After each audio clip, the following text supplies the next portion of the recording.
I never imagined that the soft, flickering glow of the altar candles would become one of my last memories before everything I knew was torn apart.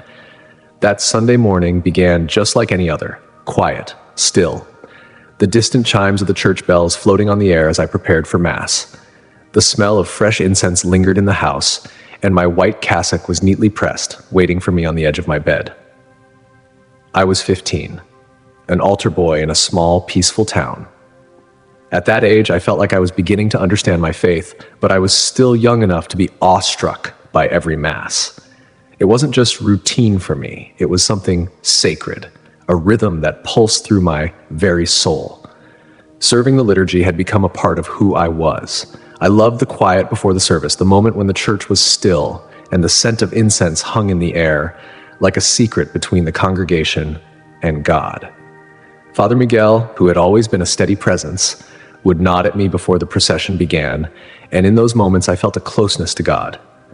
But little did I know, I was still so far from truly knowing him.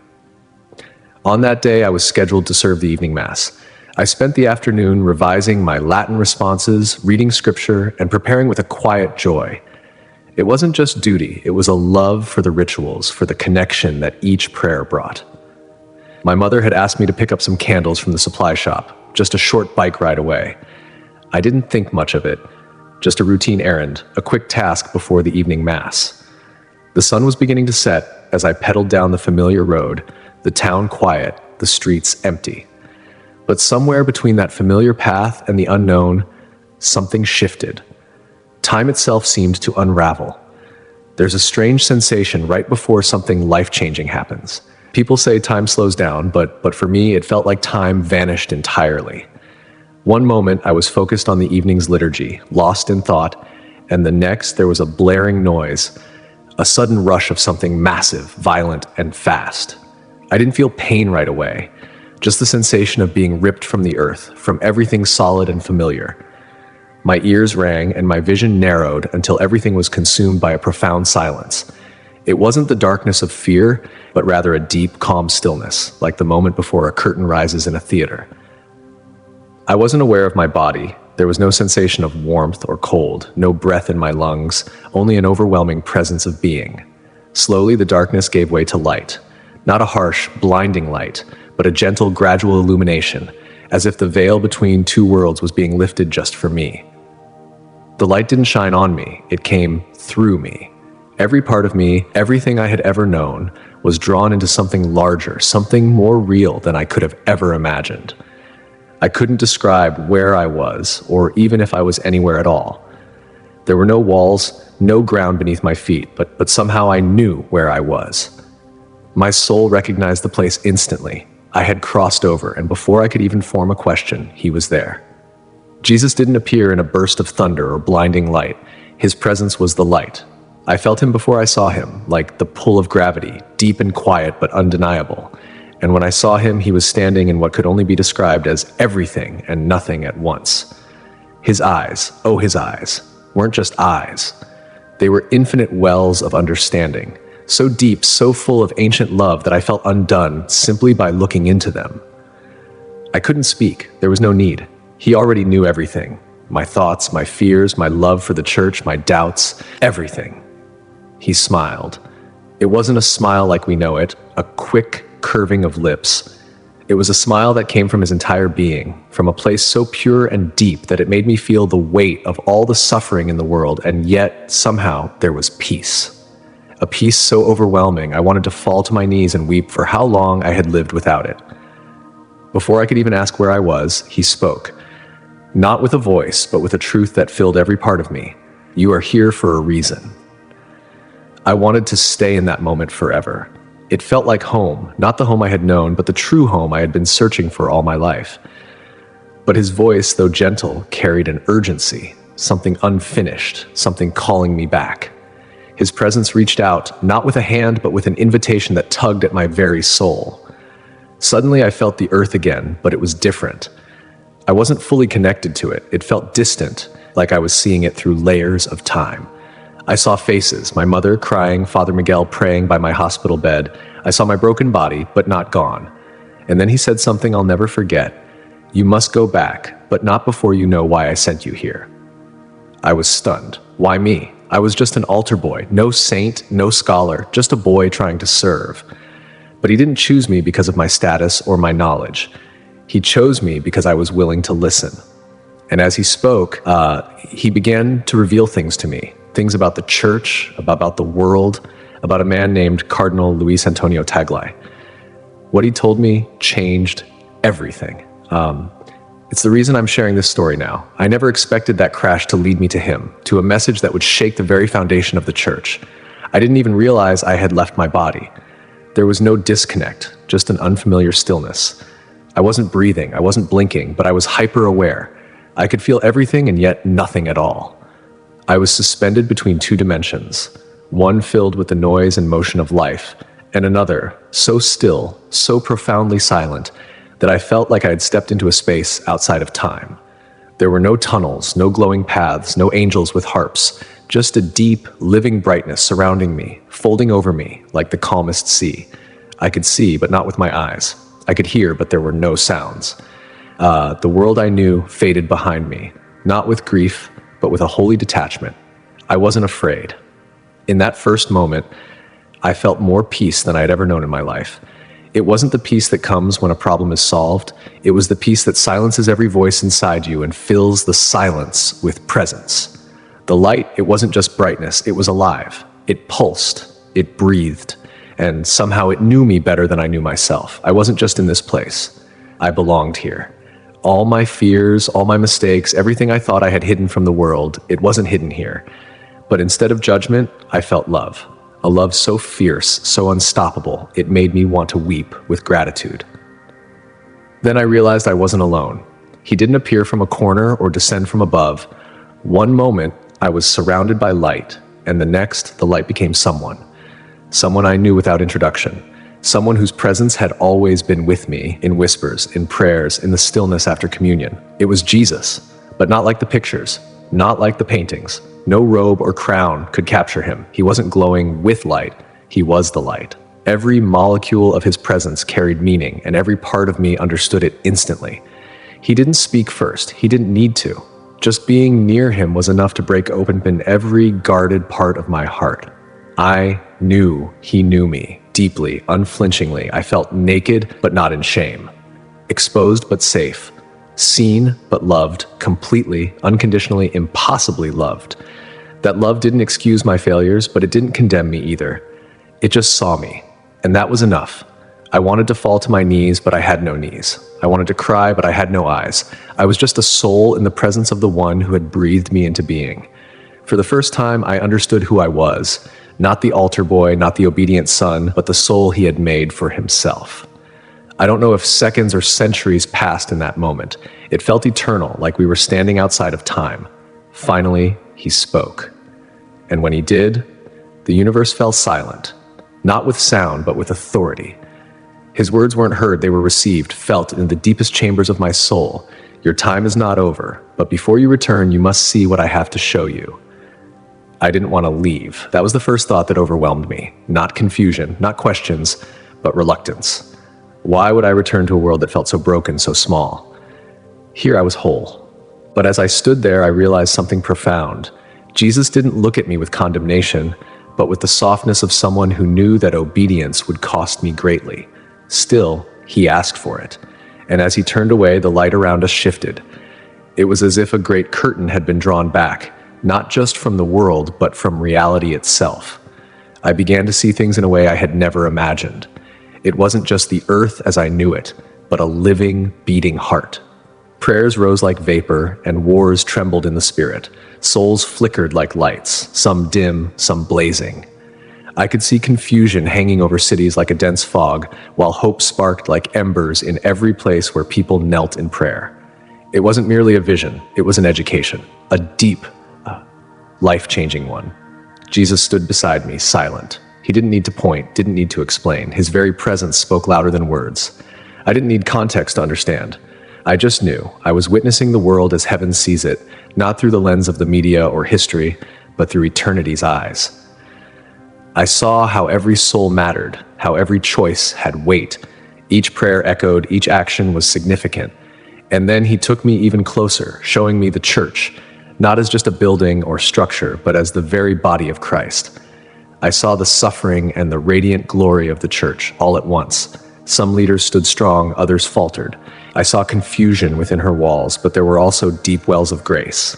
And in the midst of it all, I saw that heaven had not abandoned her. She was watched over, guided, grieved over, and fiercely loved. Then he whispered a name, Tagle. It was a single word, like a thread pulling me deeper. I didn't understand it then, but I knew I would. But then Jesus looked at me again, his eyes filled with an immense weight, a burning love, sorrow, and an urgent desire. I realized then that what he was about to show me wasn't for me alone. I wasn't simply being shown a story, I was being entrusted with something far greater, a responsibility. Though my heart longed to stay, I knew I had no choice but to say yes. Because when Jesus looks at you and when he calls you to witness something so profound, you don't question, you trust. And so I waited. The next revelation unfolded, one that would not only reveal the future of a cardinal, but the very condition of the church and Christ's heart for his people. I had never expected the King of the universe to be so gentle. As I stood, or perhaps as I simply existed beside him, I realized something crucial. I had always known Jesus in distant terms, through scripture, through statues, through sermons. I had prayed, followed the Gospels, and tried to live according to what I understood of his life. But none of that had prepared me for what it felt like to actually be near him. He wasn't distant, though he was holy. He wasn't lofty, though he was infinite. He was closer than breath, yet so vast that I felt like a single spark before a blazing sun. But strangely, I wasn't afraid. Not even a little. What struck me most was how different he was from the royalty I had imagined. Jesus didn't feel like a king in the way I had envisioned, cold, commanding, and high above all others. Instead, he felt like a brother, a protector, a friend who had known me since the moment I was formed. He had loved me through every disappointment, every failure. His presence overwhelmed me, yes, but not in a way that crushed me. It lifted me. He didn't demand reverence, he inspired it, effortlessly. But then, without saying a word, he began to draw me into a deeper understanding. I saw moments in my life, times I had chosen right and times I had chosen wrong. I saw the prayers I had offered, the doubts I had carried, and the hurt I had caused others. But instead of feeling shame, I felt something else. Yes, there was sorrow, a holy sorrow, as though mourning something beautiful lost, but there was no condemnation. What I saw was truth, the kind of truth that hurts only because it heals. In that moment, I saw myself clearly, and in seeing myself, I realized how deeply I needed him, not just to be better, but to be whole. When he spoke again, his voice was different. It wasn't any less gentle, but it was fuller. Each word seemed to carry eternity within it. "Do you know what love is?" he asked. I didn't answer right away, not because I didn't want to, but because my answer felt so small. So I waited. And he spoke again. "Love is not a feeling. It is my very nature. It is the force that created you. The reason the stars exist is the purpose behind every command I ever gave you. You were made to love, not the way the world loves, but the way I do, sacrificially, freely, without expecting anything in return." He then showed me a vision of people. Some I knew, some I didn't. Some were loving well, forgiving enemies, serving the broken without notice. Others clung to bitterness, protected their pride, withheld mercy. I saw how their choices affected not just their own lives, but the world around them, like ripples spreading across eternity. I understood then that every act of love, no matter how small, echoed in eternity. Nothing was wasted. Nothing was unseen. Judgment, he continued, is not about punishment. It's about truth being made known. When light enters a room, it doesn't punish the darkness. It reveals what is hidden. My judgment is like that. It is perfect, fair, and filled with love that refuses to lie. But this truth struck me in a way I hadn't anticipated. Judgment had always terrified me. But here in his presence, it was beautiful. It wasn't about wrath or anger. It was about restoration, bringing justice where there had been pain, healing what had been broken by sin. And I realized that in his judgment, mercy was never absent. "Mercy," he said softly, "is my answer to your weakness. I give it freely, but it was bought at a great cost. Never take it lightly. Never use it as an excuse not to grow." And then he turned toward me fully. I could feel the universe pause in that moment. "My church," he said, and there was a tremble in his voice, not of fear, but of deep, burning love. "She is my bride, my body on earth, but many have forgotten who she is. They treat her like an institution, a social club, or worse, a weapon. They fight over her, divide her, and redefine her, but she belongs to me." I saw visions again. Cathedrals, saints, corruption, reform, prayers offered in secret, martyrs giving their lives in silence.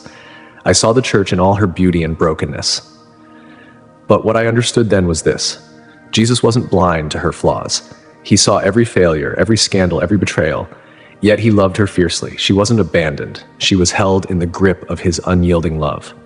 But still, he loved her fiercely. He did not ask for her return in mere name, but in truth, in spirit, and in love. And as he spoke, I saw young people turning away, priests burdened by heavy loads, bishops caught in compromise.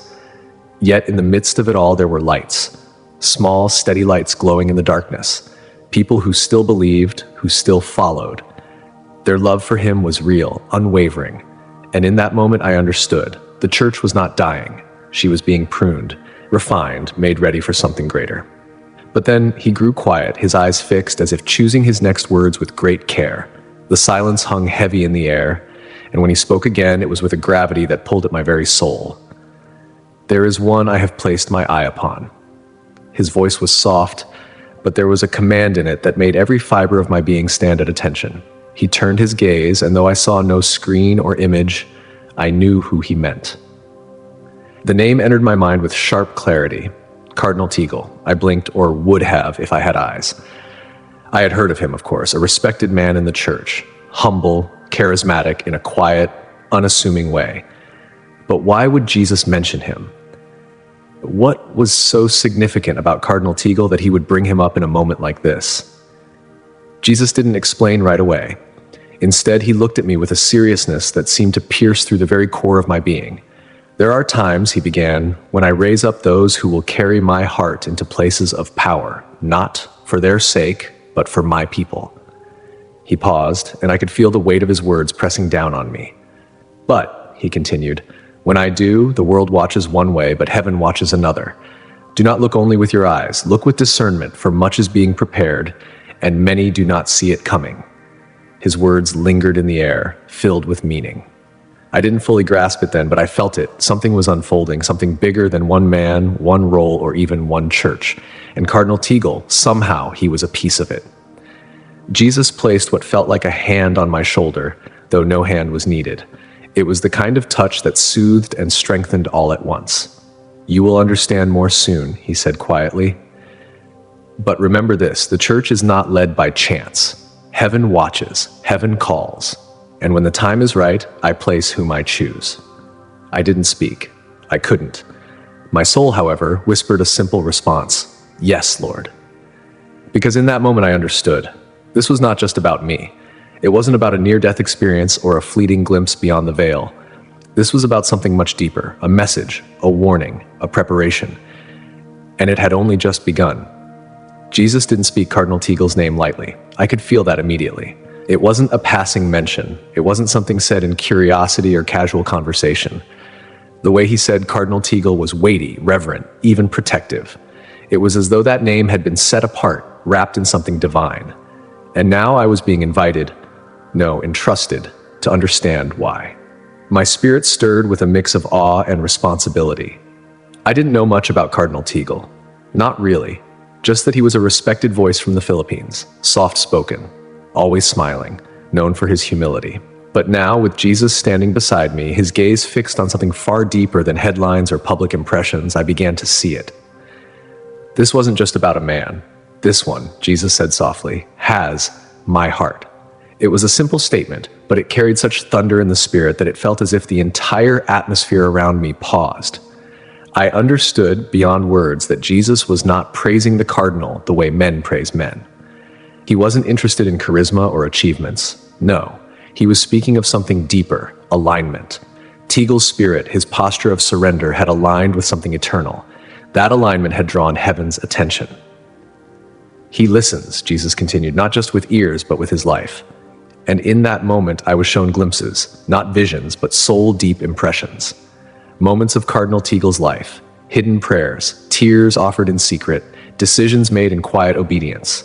I saw him kneeling in solitude, weeping, not for himself, but for the church, for the broken, for the lost. I felt his desire not to lead, but to serve.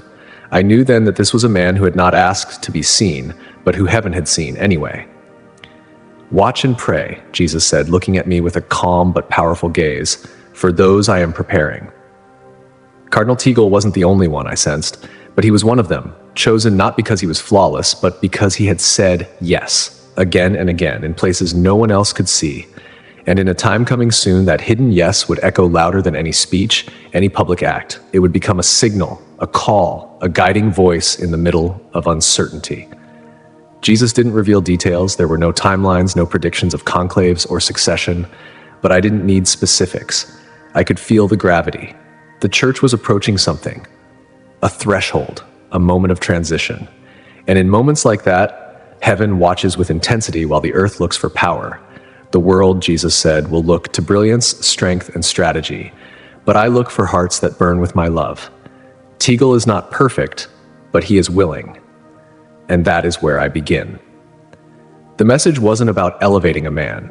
It was about reminding the church that God still chooses, still calls, still whispers to his shepherds in the dark. Even in the corridors of Vatican politics and global opinion, heaven is not absent.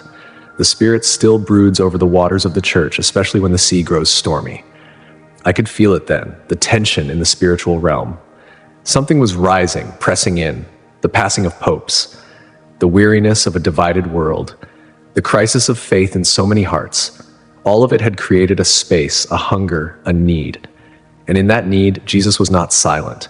He was searching, calling, planting seeds in the hearts of those who were still listening. "Pray for him," Jesus said again. "Not so he may rise, but so he may endure." That line struck me. It wasn't about power, it was about pressure. The kind of spiritual weight that crushes unless heaven sustains. I understood then that Cardinal Tagle and others like him would face battles, not just in the public sphere, but in the hidden places. And it would be in those hidden places where their true strength would be forged. But in the unseen world, there are intercessors, those who kneel in hidden places, unseen by the masses, yet holding up the very fabric of the church. Not fans, not critics, but intercessors. Jesus turned to me again, and I felt the weight of his gaze upon the church as a whole. "Tell them," he said, "that I have not abandoned my bride.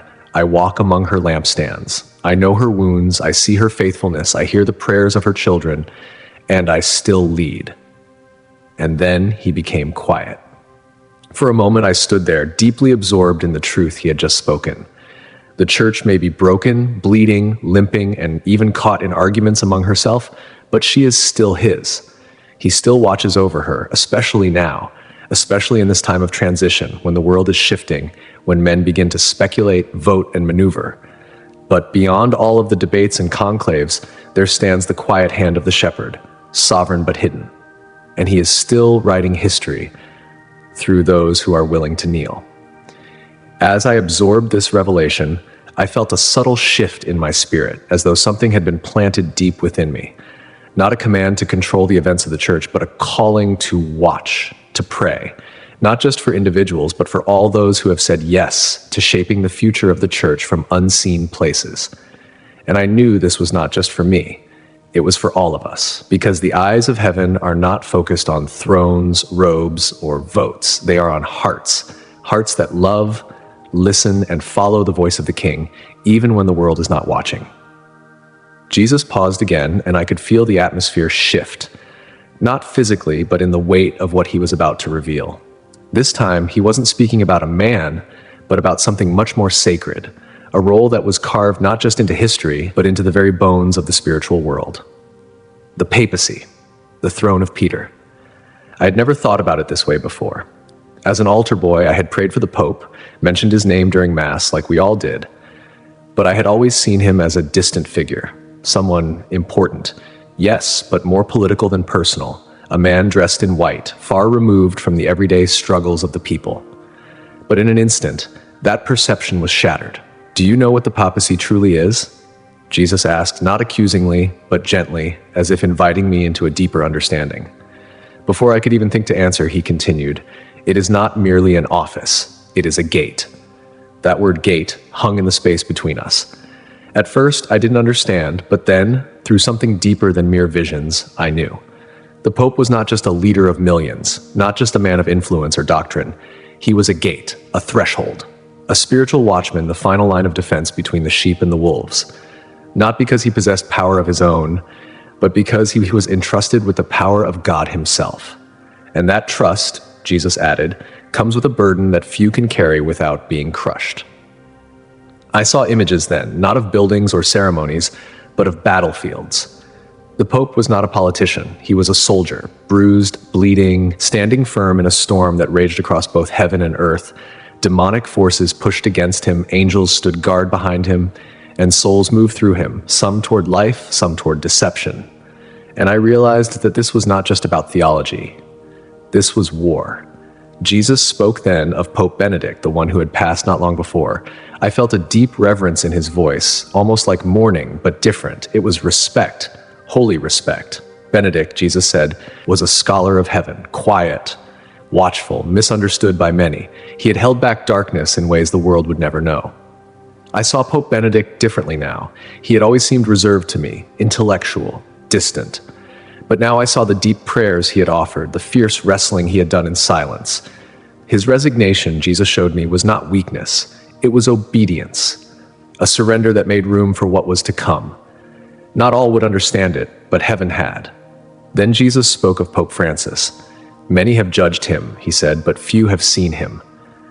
That line hit me hard. I saw the criticism, the endless chatter online, the debates among Catholics who loved the church but wrestled with Francis's leadership. I had even felt confused myself. But Jesus silenced all that in an instant. He is not here to please, he said. He is here to break open hearts. In that moment, I saw Pope Francis, not as the public figure, but as the man. I felt his ache for the poor, his tears for the divided church, his weariness under the weight of expectations.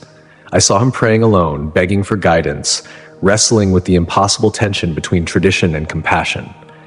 He was not a reformer in rebellion. He was a shepherd trying to mend a torn flock. Jesus didn't excuse his flaws, but he affirmed his mission. There are times when a pope must protect, other times when he must provoke, and still other times when he must prepare. Francis is doing all three, and then Jesus spoke the words I will never forget.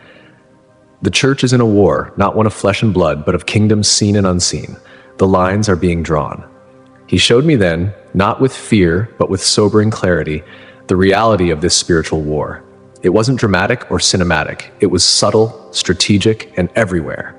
In ideologies, in culture, in moral confusion, in the apathy of believers, and in the boldness of deception, the twisting of truth and the dilution of holiness. And at the center of it all stood the church.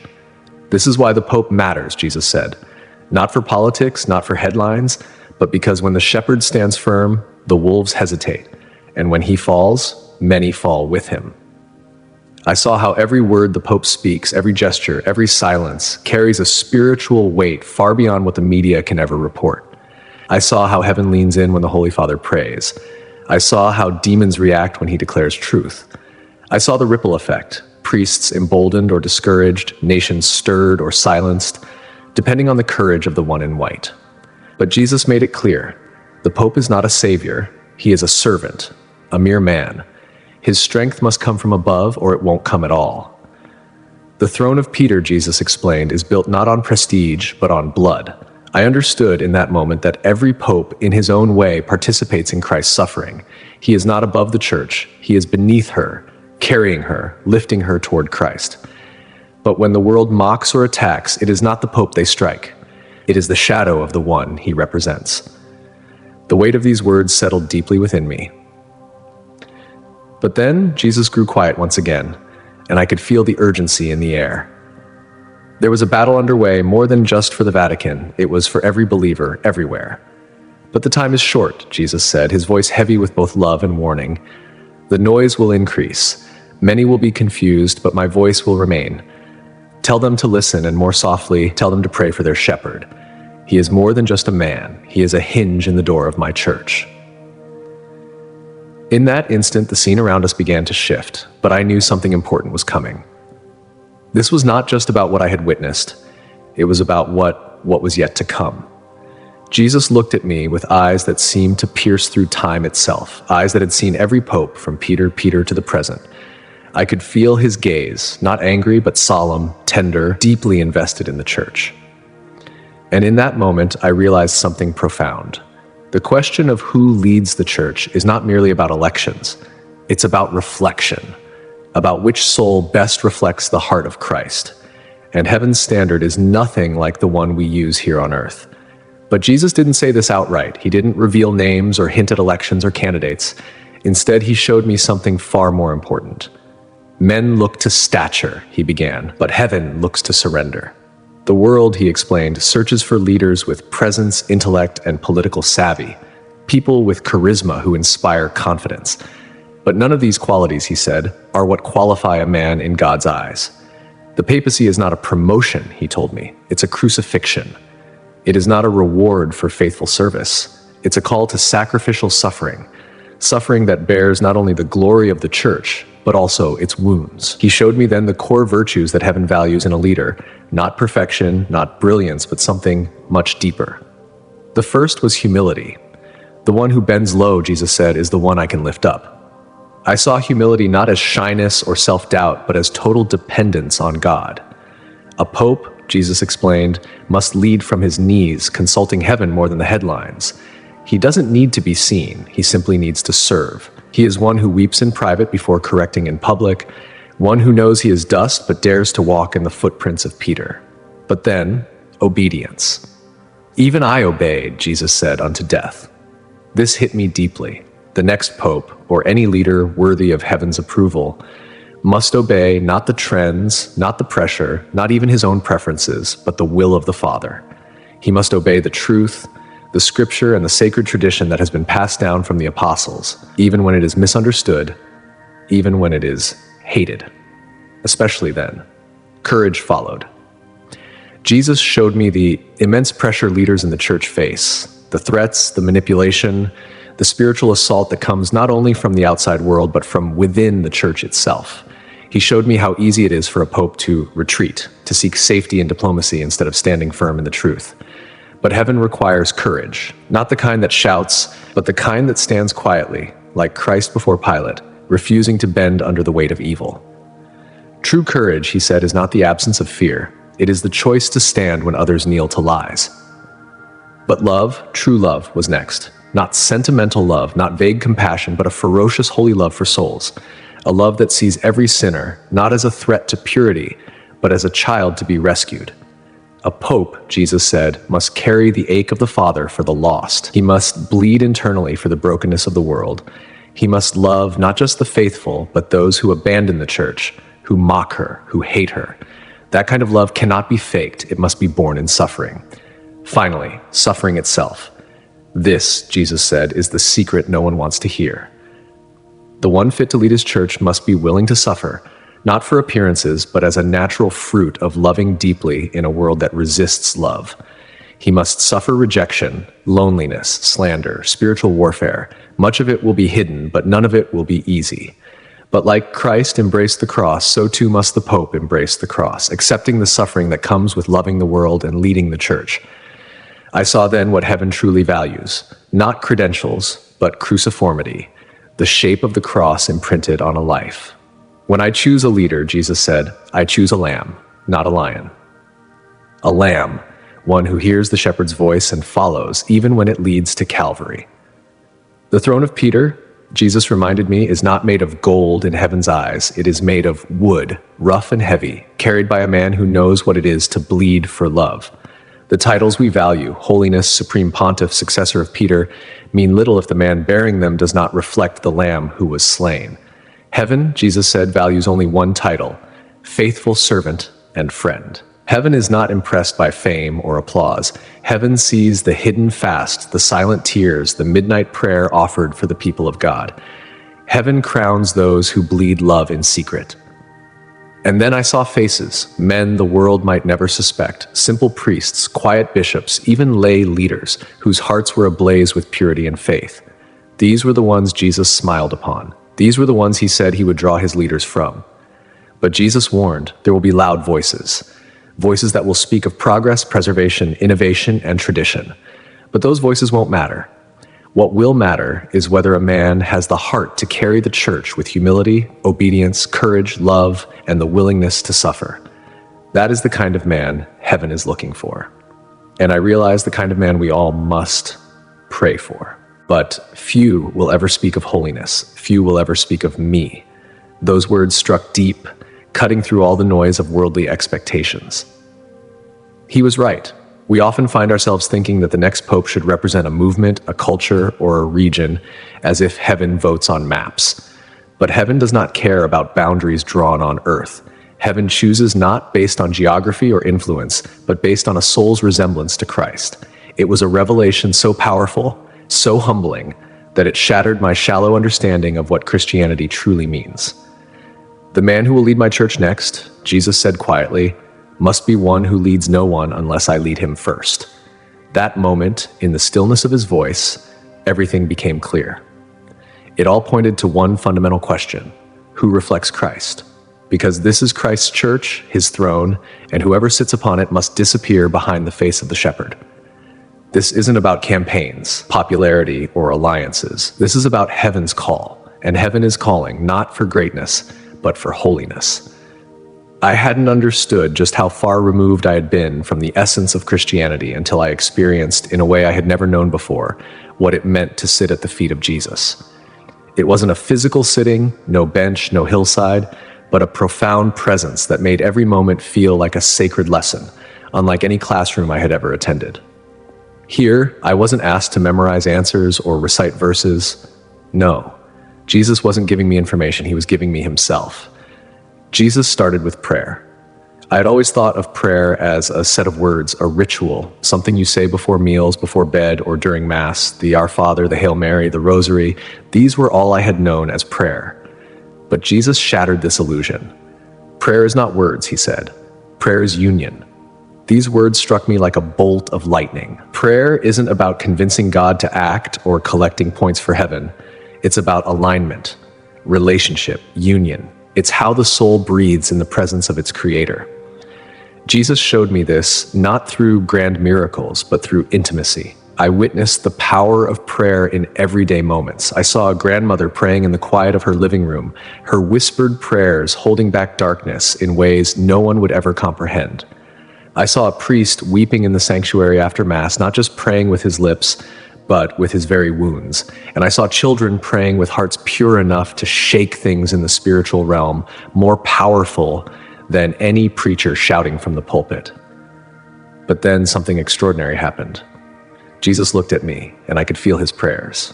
It's hard to explain, but I felt it. His prayers for us. He intercedes for us, not from a distance, but with an intimacy and love that transcends time and space. He is not distant. He is present, always lifting us to the Father, always pleading on our behalf with love, not condemnation.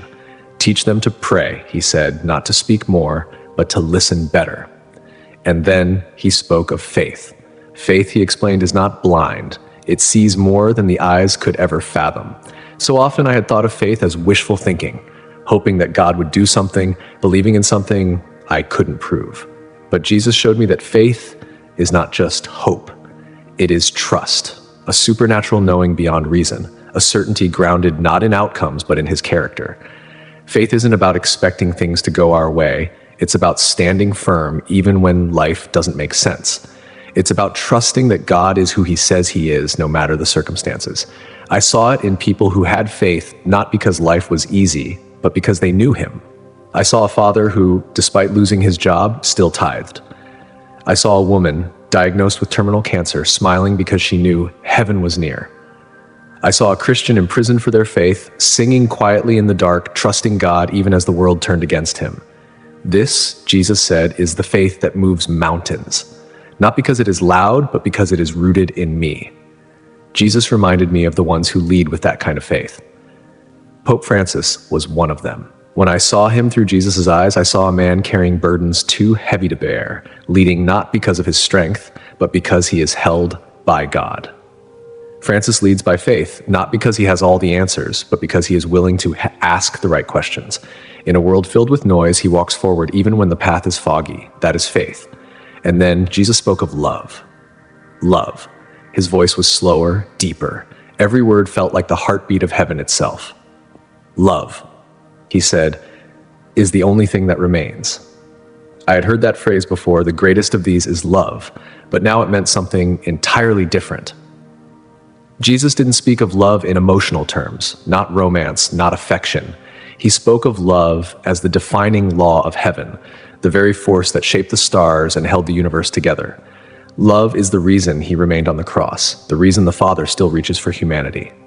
Love, he said, is not a feeling, it is a decision. It is a sacrifice, a surrender of self for the good of another.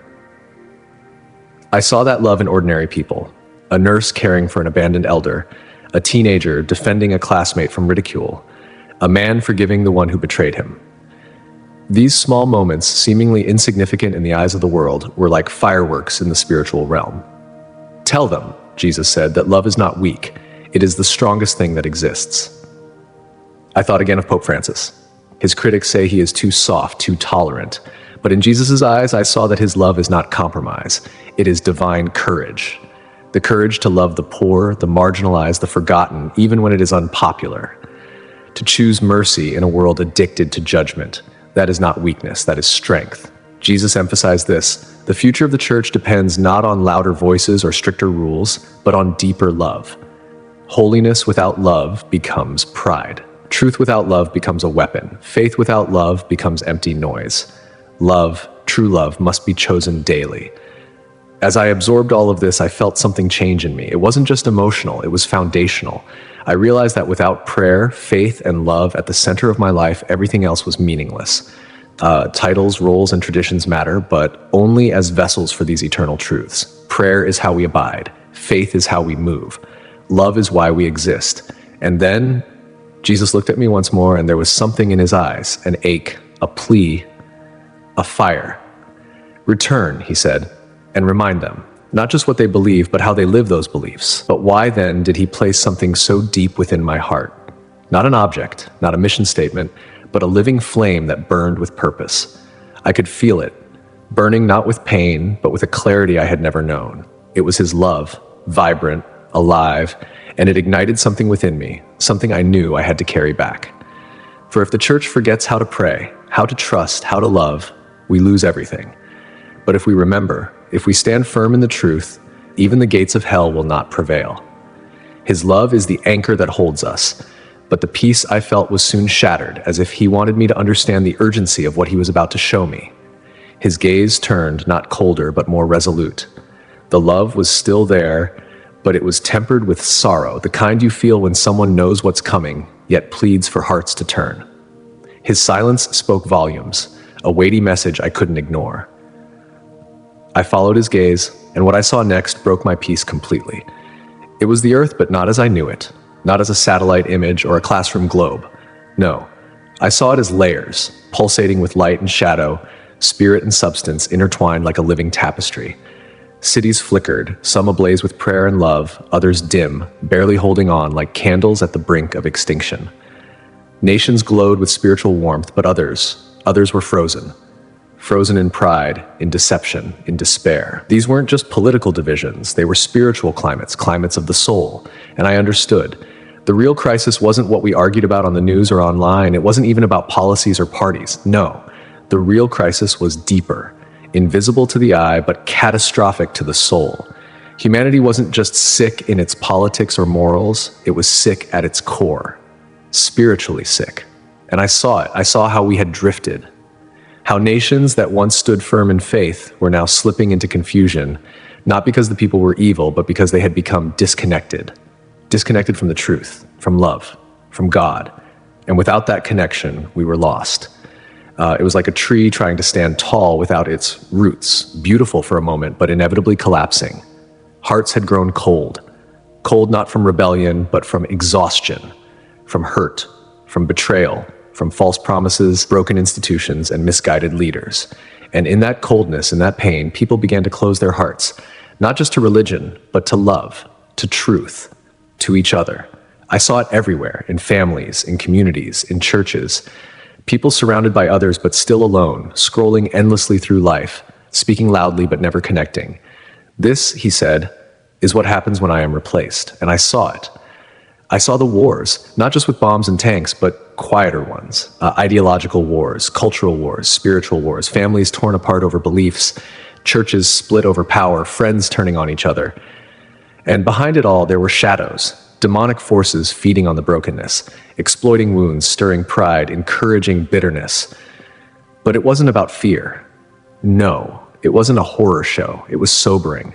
These weren't random events. They weren't just bad luck or coincidence. No, they were symptoms.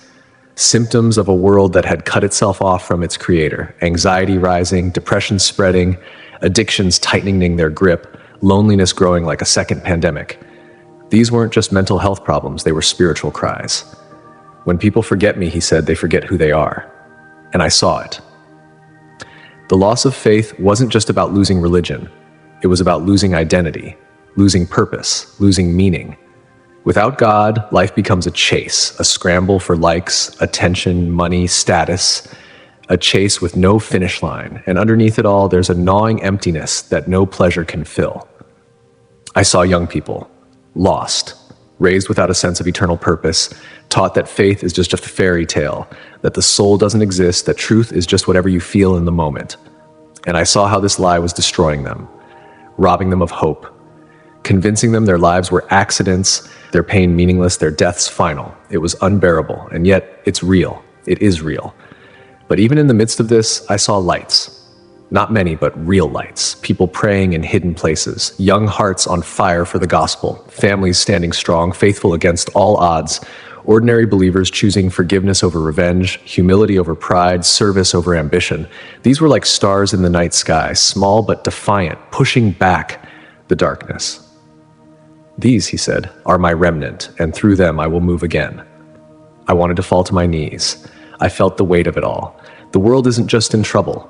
It's in danger, not because God is absent, but because we've silenced his voice, not because he stopped loving us, but because we stopped looking.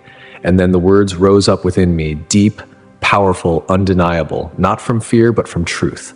We must return to Jesus with everything, not half-heartedly, not casually, with repentance, with hunger, with desperation, because he's not just an option among many. He's the only one who can heal this sickness, the only one who can make sense of this chaos, the only one who doesn't just fix the world, he transforms it, starting from the inside out. And as I stood there, trembling under the weight of it all, he looked at me. In his eyes, I saw both warning and hope. There is still time, he said, but not forever. That line pierced my soul. We are not promised unlimited chances. The doors of mercy are wide open, but not eternally. The world is on a clock, and that clock is ticking. Now is the time to return. Now is the time to believe. Now is the time to wake up. I knew then why I had to go back, why this message couldn't wait. It wasn't about the church or the next pope or a single leader. It was about all of us. The world is dying without faith, but Jesus is still reaching out. And if we return to him, truly, wholeheartedly, he will restore us. When I woke up, I heard the beeping, a rhythmic, sharp sound. A voice called my name, distant at first, like trying to reach me through thick glass. Then another voice, my mother's, trembling, gasping. I opened my eyes. I was back. The hospital room was cold, sterile, and painfully bright. The radiance I had just experienced felt like a lifetime ago. I had no idea how much time had passed, only that it felt like I had lived in another world, a world far more real than this one. The doctors were stunned. They had said I wouldn't make it through the night. The trauma was too severe. But here I was, conscious, alive. No one could explain it medically, but I knew exactly why I was still here. Jesus had sent me back, not for comfort, not for curiosity, but for a mission, a message, a fire in my soul I could not ignore. The first days after waking up were surreal. I barely spoke, not because I couldn't, but because I didn't know how to explain what had happened. Who would believe me? I was just a kid. But the more I tried to stay silent, the more the urgency burned inside me. I couldn't ignore his voice. I couldn't forget his eyes. I couldn't deny what he had shown me. He had entrusted me with a message I couldn't hoard. And even when people mocked me, even when they smiled politely, thinking I was confused or traumatized, I couldn't stop. I knew what I saw. I knew that time is running out. Everything he showed me is unfolding. The world is spinning faster, louder, More divided, families are breaking, churches are splitting, people are exhausted, terrified, angry. We chase distractions, we scream opinions, we worship comfort, but we ignore the one who made us. But Jesus is still here, still reaching, still calling. That's what I came back to say. Not for fame, not to build a platform, but to warn you, to give you hope. Because if he let me come back, it's not too late for you. No matter how far you've wandered, no matter how numb, broken, or cynical you've become, he is still calling you. Not by religion, not by rules, by him. Jesus is calling us all back to prayer, back to faith, back to love, back to him. He's not looking for perfect people. He's looking for willing hearts. He's not building an army of theologians. He's building a family of surrendered souls. And he's not waiting for you to clean yourself up. He's just waiting for your yes. So here it is. Will you listen? Will you stop everything for just a moment and ask him, Jesus, what do you want from me? Because if you do, he will answer, and your life will never be the same. If this message reached something deep in your heart, I ask you not to keep it to yourself. Like share, subscribe, not for me, but so someone else might hear it. Someone who needs to know that Jesus is still calling, because time is short, but his mercy is wide, and he is waiting.